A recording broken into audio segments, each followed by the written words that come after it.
Don't you just love being pale in June? Anybody else afraid to leave their house because of cicadas? No? Just me?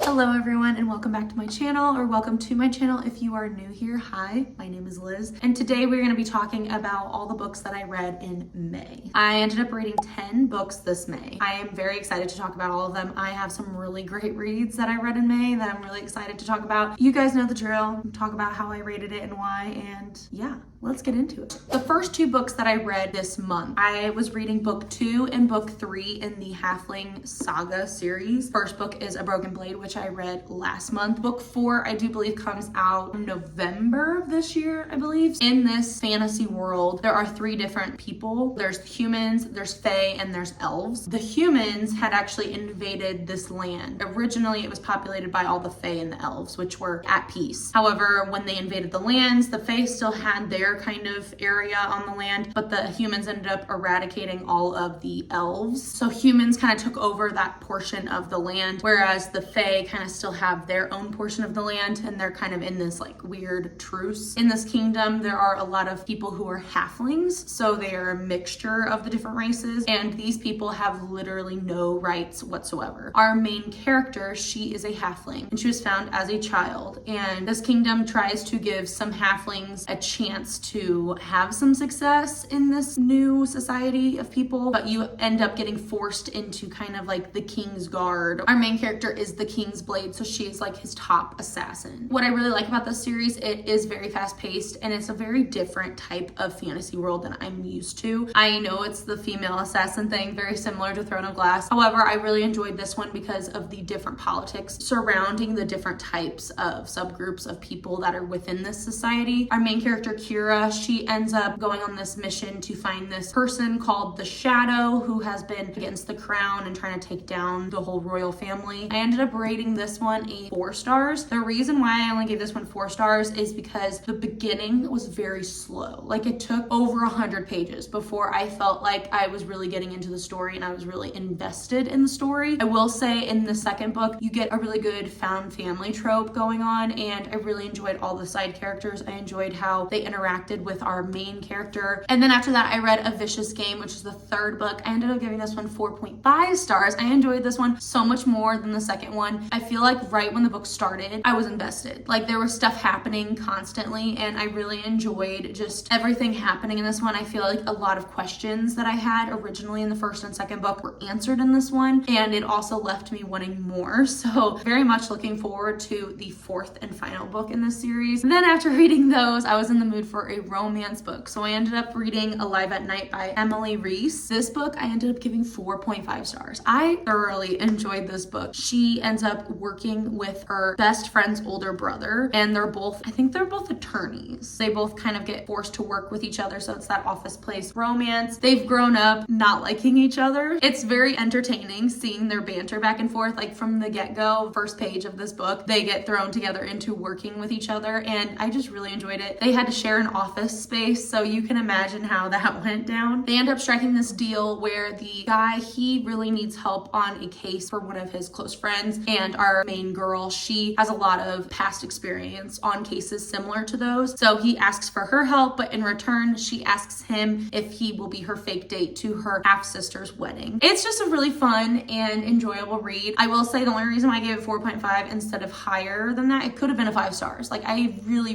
enjoyed this book. However, there were just so many like sexual scenes, and I feel like I kind of took away from the story. Like, this probably could have been a shorter story if there wasn't so many sexual scenes. They also have so much past and history with each other that I didn't think that all the sexual things going on were necessary. You could definitely feel their chemistry from page 1. Next up, I read The Teacher by Frida McFadden. Most of this book, I listened to the audiobook on Spotify, and I really enjoyed listening to it. I feel like whoever the voice actor was for this book did a really good job with it. This book follows 2 different women. One is, I think she's 16, a 16-year-old girl in high school, and the other is one of her teachers, her math teacher. So it's going back and forth between their 2 lives. From from the get-go, I was very intrigued by the story. The 16-year-old girl ended up getting in this huge scandal the year prior, the last school year, and she ended up getting a teacher fired. There's this huge rumor going around that she was having an affair with her teacher. She just has a bad reputation at this moment. She has no friends. And our teacher, she is one of the math teachers. She was super close with the teacher who ended up getting fired. And so she does not have happy thoughts or feelings towards the girl in this book. I ended up giving this book 4 stars. Freida McFadden, all of her books are just so easy to read. They're so just intriguing. Each chapter, she leaves like little Easter eggs as you go through and like little cliffhangers, and you're constantly wanting to keep reading. I was always very entertained with this book. However, I will say it definitely gave me a very bad and like yucky feeling, which I don't enjoy. I feel like a lot of mystery thrillers, they can give me like an eerie vibe, but this one just made me feel gross. That's probably why I only gave it 4 stars. Next up, I read Bride by Ali Hazelwood. This is a paranormal romance between a werewolf and a vampire. So you can kind of picture how that would go. 2 different types of species who are like sworn enemies essentially, but they're trying to make an alliance. So that's why the 2 main characters are in an arranged marriage situation. I just love Ali Hazelwood's writing. I feel like her writing is just, it gets me every time. I don't care what book it is. I love her writing and I will always read any of her books. With this story, I will say it was very cute, very quirky. I feel like a lot of her characters just, they have their little quirks and they're all very different, which I appreciate about how she writes her characters. I will say it was a little weird with the sexual scenes in this book. I was not expecting that. I had heard ahead of time before I read it that that is part of the reason why a lot of people did not rate this book very high. I ended up giving this 3.5 stars, and usually I give Ali Hazelwood like 4 or above. I wouldn't say that this was a bad book. I still enjoyed it. It was very entertaining and it was very different. I wanted to keep reading it. However, it was strange. It was an odd book to read for sure. But I did enjoy the story. There's kind of this mystery going on during the whole thing that you're trying to figure out. Whenever the 2 main characters ended up like actually bonding, I really enjoyed those scenes where I could just tell that they were creating an actual friendship as well as a romantic relationship. The ending was nothing groundbreaking, but it did wrap up the story nicely. The next book I read was House of Marion by J.L. It was kind of confusing at first, but it is a fantasy world where there are these just regular humans, or there's these people who have, I can't really remember what it's called. Is it Tushana?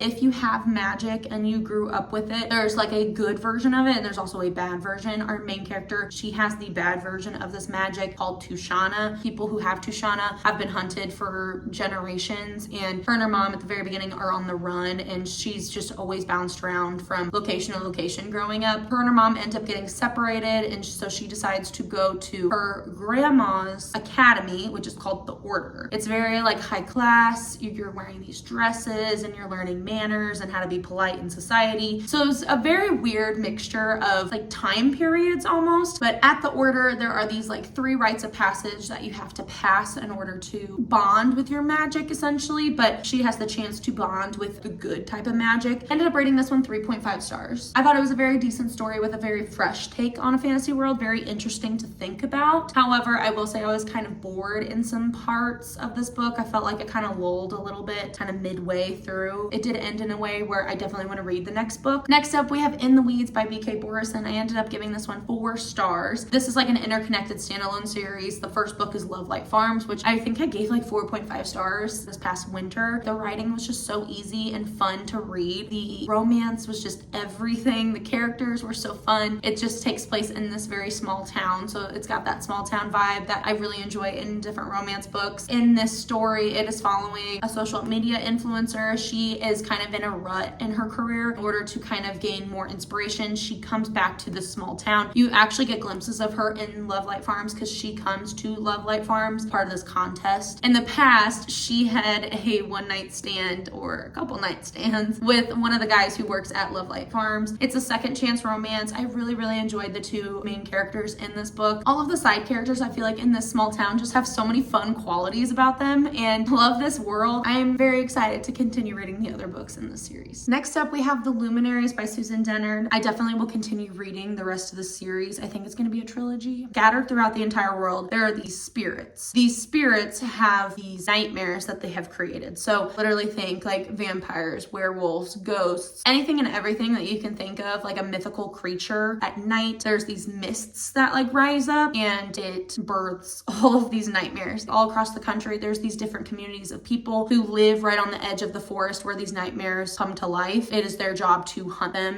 and basically control that. Our main character, her and her family have kind of been shunned from their community. There's this other group of people who are trying to release the nightmares, and her dad, he was caught helping them, and so her whole family was then just kind of shunned from their society. Our main character, she really wants to enter these hunter trials. She's 16, so she's finally come of age to enter these trials. There's 3 different ones that you have to go through in order to pass, and then you become a part of the luminaries, so you can be a hunter and also hunt the nightmares within the forest. She really wants to pass these trials so that way she can reinstate her family name within society. I ended up giving this book a 3.75 stars. It was almost a 4. It took me a while to read this book. It was a good book. It was very fast paced, and I really enjoyed the setting and the atmosphere of it. I feel like this would be a really good fall book. It had that like kind of like spooky season vibe to it, and it just felt very atmospheric. Like I could picture everything really, really well, but there were a lot of questions I had. I was expecting more from the ending, I think, and the romance was just so like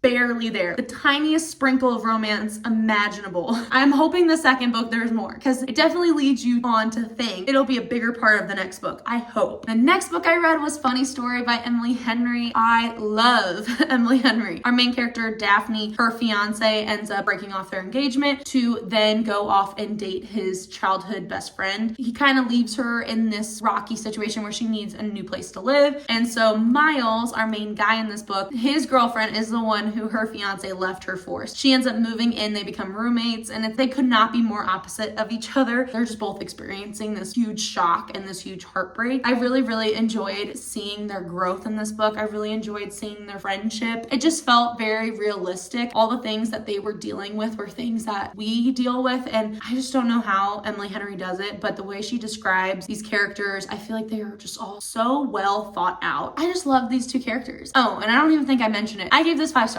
And the final book that I read this month was Sweet Nightmare by Tracy Wolff. I ended up buying this on a whim like a week ago. I am so glad I picked this book up. This ended up being a 4.5 stars for me. In this world, our main character, she goes to this academy for all rogue paranormals. Think like Descendants. They're all high schoolers who are sent to this academy. Our main character, she is not a rogue paranormal. Her mom is actually the headmaster of this academy. The academy is on this like island, so there's this huge hurricane coming that ends up like losing power. Things start going wrong. There's this magical force field that kind of contains everyone's powers, but that goes wonky. All these things start going wrong, and then all of these nightmares start coming out to play. It was so entertaining. From the first page, it gets right into it. This was non-stop action the entire book. I loved all of the characters. There was definitely kind of like a found family vibe going on, which I really enjoyed, and I liked seeing all the different types of paranormal beings. It was also very easy to picture and understand. And I also think that this would be a really great book to read in the fall as well.